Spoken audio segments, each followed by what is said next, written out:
പക്ഷേ ഇവിടെ പ്രശ്നം എന്താണെന്ന് പറഞ്ഞാൽ ഈ വോക്ക് ഉണ്ടാക്കന്മാർക്ക്, അതായത് നമ്മുടെ ഉണർവോളികൾക്ക് ഒരു വിചാരമുണ്ട്, അവർക്കെല്ലാം അറിയാം എന്നുള്ളതാണ്.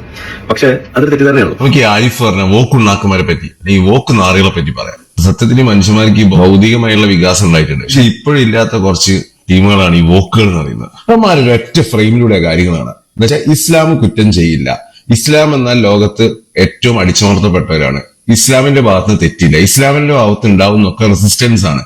ചിലപ്പോൾ ഇവന്മാർ യുക്തിവാദികളായിരിക്കാം, ഇവന്മാർ ചിലപ്പോൾ നിരീശ്വരവാദികളായിരിക്കും. ഇതൊക്കെ ആവും. ആസ് എ സൊസൈറ്റി അല്ലെങ്കിൽ ഒരു സിസ്റ്റത്തിനുള്ളിൽ ഇസ്ലാം വരുമ്പോൾ ഇസ്ലാമിന് കാല് പിടിച്ചു അല്ലെങ്കിൽ ഇസ്ലാമിന് സപ്പോർട്ട് ചെയ്തായിരിക്കും ഇവന്മാരുണ്ടാവുക. ഇതിലൊരു വോക്ക് ഇട്ട ഒരു സാധനം.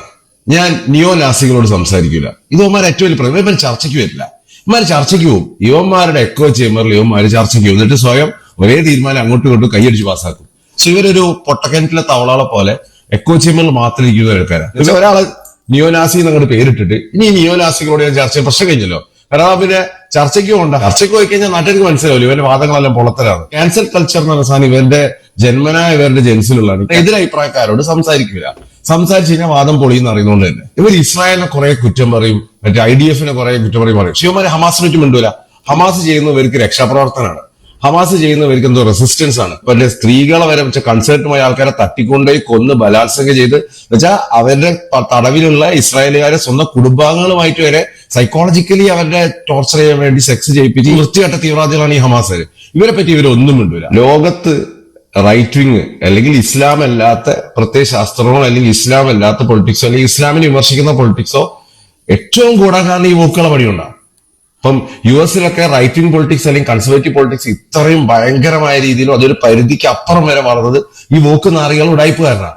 ഇവന്മാർ ഈ ലോകത്തില്ലാത്ത തത്വങ്ങളും ലോകത്ത് ആർക്കും മനസ്സിലാത്ത ഒരു കോമൺ സെൻസ് ഉള്ള ഒരാളെ പോലും വെല്ലുവിളിക്കുന്ന രീതിയിലുള്ള പ്രസ്ഥാനങ്ങൾ നടത്തി കഴിഞ്ഞാൽ ആൾക്കാർ മാറൂലേ? ഈ നാറികളോട് ഉണ്ടാവും. വോക്കുകളുടെ ഒരു പ്രശ്നം എന്ന് വെച്ചാൽ ഈ മനുഷ്യത്വം ഇങ്ങനെ ഒടുക്കത്തെ മനുഷ്യത്വമായിരിക്കും, എന്നാൽ മനുഷ്യത്വം ഇങ്ങനെ മെഴുകായിരിക്കും.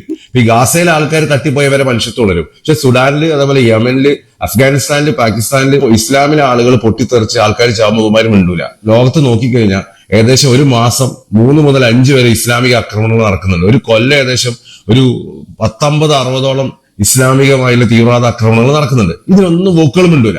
പുരോഗമിക്കുന്ന ഒരു സമൂഹത്തിലേക്ക് നുഴഞ്ഞു കയറി ഈ സമൂഹത്തിലെ ആളുകൾക്ക് കുറച്ച് വാല്യൂ മനുഷ്യത്വങ്ങളൊക്കെ ഉണ്ടാവും. ഈ ചൂഷണം ചെയ്ത് ഇവരെ കൺഫ്യൂസ്ഡ് ആക്കി ഇവിടെ ഒരു വേക്കന്റ് സ്പേസ് ഉണ്ടാക്കി കൊടുത്ത് അവിടേക്ക് ഇസ്ലാമിന് കയറി പറ്റാൻ വേണ്ടിയുള്ള അവസരം ഒരുക്കുന്ന ടീമുകളാണ് വോക്കുകൾ. ഇപ്പൊ തൽക്കാലം ഇസ്ലാമാണ്, നാളെ ചിലപ്പോൾ ഒരു വേറെ എവിടെയെങ്കിലും സപ്പോർട്ട് ചെയ്യും. കാരണം നമുക്ക് സ്ഥിരമായ അഭിപ്രായ ഐഡിയോളജി ഒന്നുമില്ല.